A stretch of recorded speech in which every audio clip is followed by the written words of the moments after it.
Welcome to Layers with Larry. I'm Larry. These are all my layers. Hi, welcome back to Layers with Larry. Something a little different this time. We're not going to be discussing some specific layers. About 55 million years ago or so, worldwide there was an event that we call the Paleocene-Eocene Thermal Maximum. Wow, that's a lot of words. The PETM. It happened about 55 million years ago. During the Paleocene and Eocene boundary, which we've dealt with in previous videos. If you have not looked at the volcanism one, there's the Absaroka supergroup, or the Eocene videos that we did previously. We cover that a little bit in there. It lasted for about 200,000 years, and it caused worldwide effects on ecosystems and the living things that were parts of those ecosystems. So there's actually a lot of ongoing research happening right now. This summer, in fact, we caught up with some researchers out in the Bighorn Basin who are studying currently the fossils and the evidence of the changes that occurred in the environment and in those creatures as a result of the Paleocene-Eocene thermal maximum, when worldwide temperatures increased on the order of 10 degrees Fahrenheit. That's just incredible. So parts of the world that were cooler were much warmer. Some were much warmer and drier. Some were much warmer and wetter. Whole combination of things. Fascinating stuff. We're here in the Willwood Formation, which is a layer of rocks that represent ancient floodplains and rivers about 50 to 55 million years ago. And here we have some large bones of a large hippopotamus-like mammal known as Coryphodon. My name is Mike Demick. I'm an associate professor of biology at Adelphi University in New York, and I'm a vertebrate paleontologist. And I'm Evan Unruhfriesen. I'm a graduate student at Adelphi University, and I'm training to be a paleontologist. A couple of days ago, some of my field assistants were prospecting out here, and they came across the thigh bone or femur sitting right down there, and some broken teeth just near those. And we brushed away the top crust of the hill, and we're left with all these bones that we're still trying to figure out exactly what's what.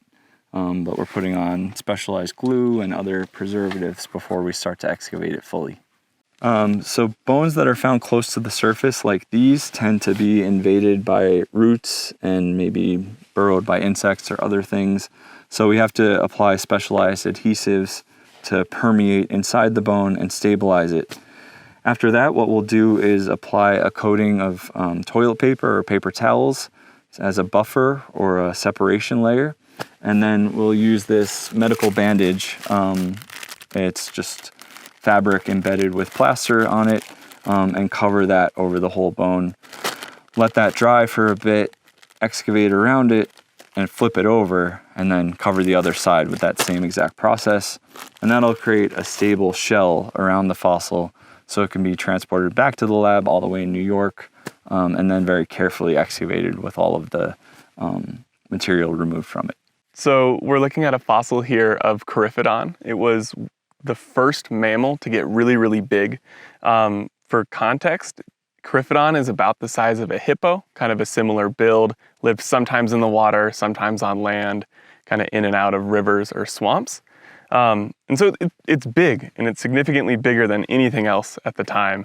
The fun fact I always think about are the early horse. Eohippus was about the size of a house cat. And so our horse ancestors were very small, and then this thing is incredibly large in comparison. And it's the only thing it's about that big at the time. The main goal is really to understand how they were the first to achieve that large body size from an evolutionary perspective. So did they get a rapid growth rate? Did they get a prolonged growth rate? How exactly did that occur? In some of the types of animals that are found out here in the fossil record, like early horses, they actually go through evolutionary dwarfing periods during times of global warming. So another open question is, did Coryphodon do that?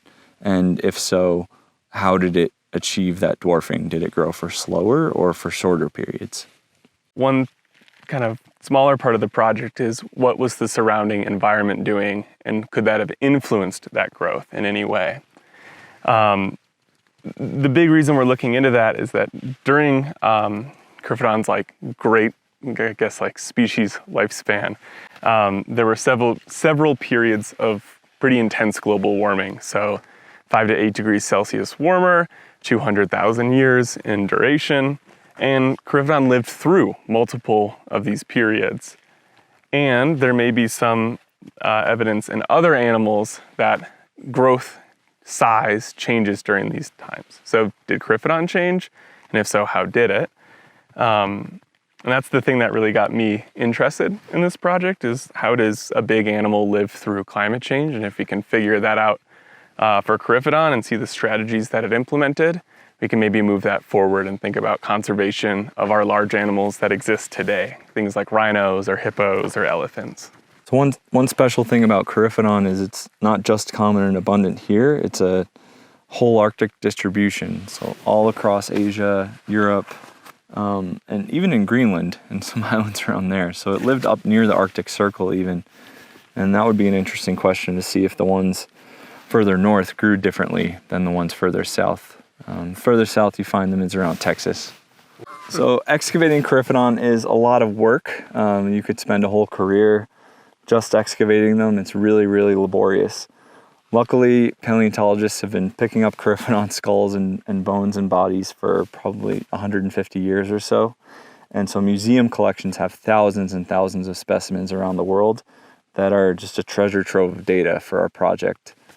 So our project does incorporate a lot of data from museums around the world. But as with any data set, there are sampling gaps. So there's areas that you wish, certain times or places you wish you just had a few more samples from. So that's part of what this field work is for, is targeting and filling in those sampling gaps around the world. So in the lab, the first step would be to use a special saw to saw open the jacket, open the clamshell up, see the fossil. Thereafter, it really depends on the fossil. If you find a fossil in a really crumbly layer like this, it's going to be a breeze to clean off. We use special dental tools and miniature jackhammers to remove the rock, clean it off with small brushes, sometimes under the microscope. But if you found it in a very hard layer, then you're looking at hours and hours and hours of work to clean and stabilize that. Yeah, so to actually study the fossil, what we would do is choose a location that we think would preserve a good growth record, the internal microscopic structure. So generally that's the roots of the teeth or the centers of the long bones. We would document the bone inside and out, so we would CAT scan it, make a 3D model, make a physical mold and cast, and then we would take a slice, take a small disc out of the middle of the bone, affix that to a microscope slide and grind it down thin enough, about as thin as a hair, so that you can see light through it, and then you can see things about the biology of the animal.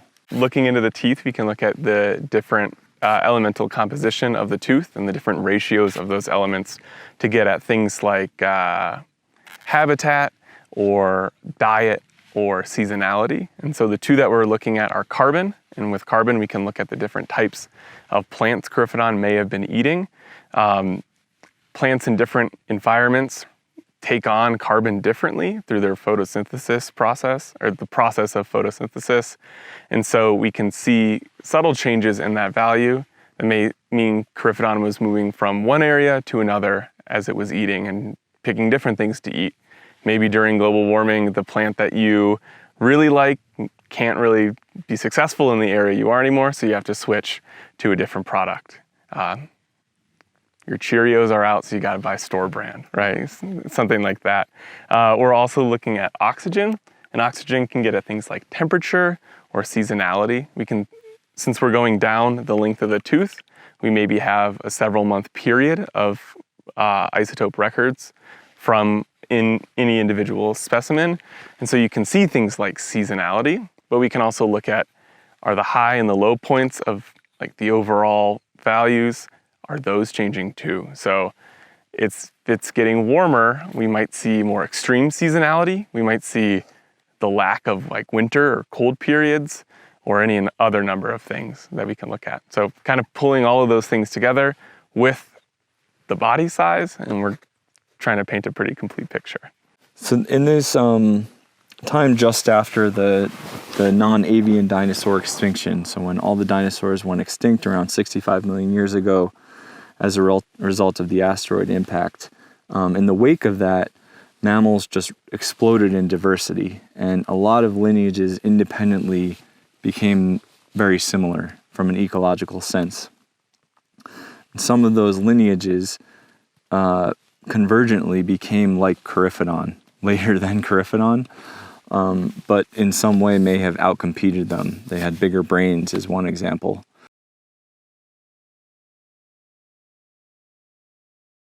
So there's not really a solid hypothesis as to why they went extinct, but they may have been outcompeted by other archaic lineages, which also didn't leave any descendants.